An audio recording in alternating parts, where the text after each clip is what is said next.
Ne olur ne senin İsmail amca ya. Vallahi seni çok özledim İsmail amca ya.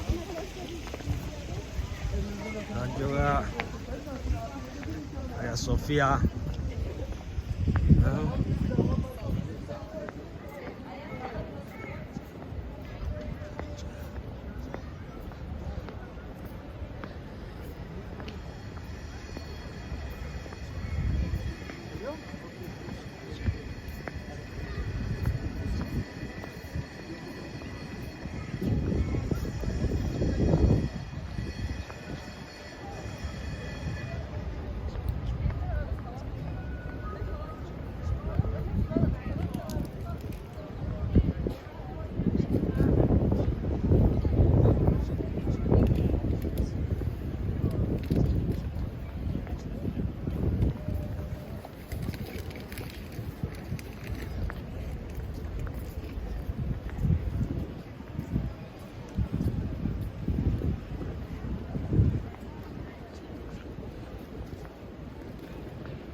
Masjid Hagia Sophia.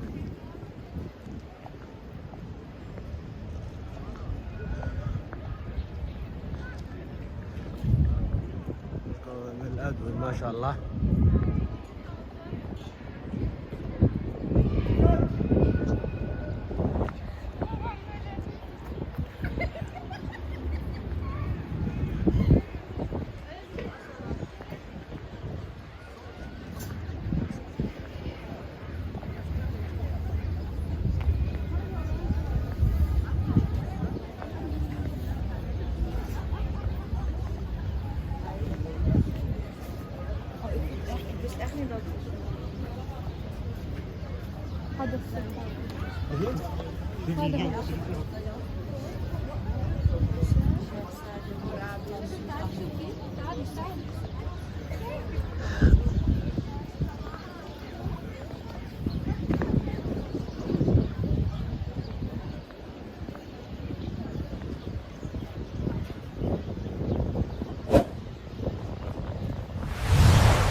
Maşallah.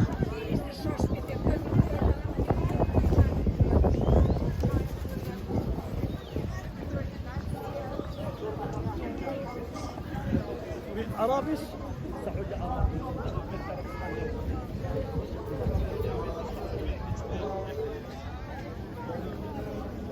Ya bir dakika çekilsene. Çekil.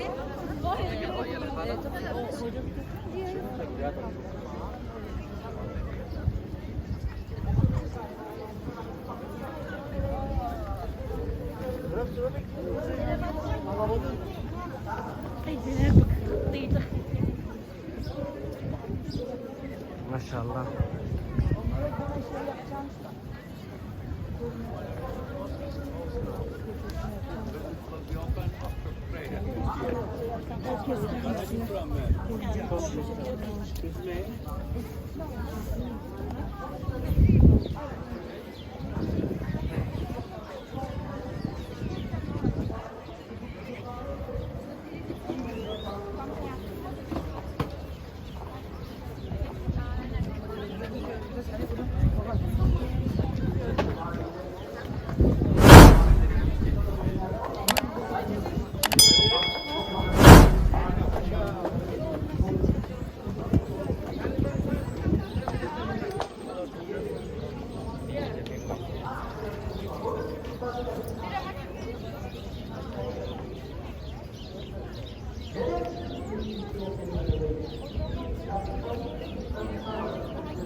Bunu geç.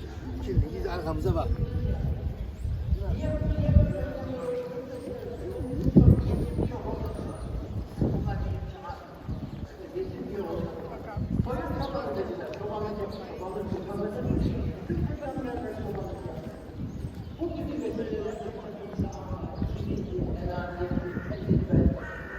İnanmalarına sen haklısın, hak üzeresin, söylediklerin doğrudur demeye mani olur. Kalpleri kör etmişti kibir, inat.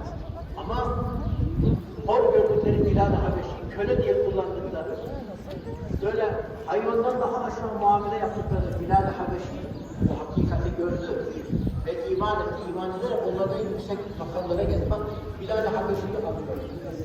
Her namaza duruyor. Sevgili Bilal-i Habeşi'yi Bilal-i Habeşi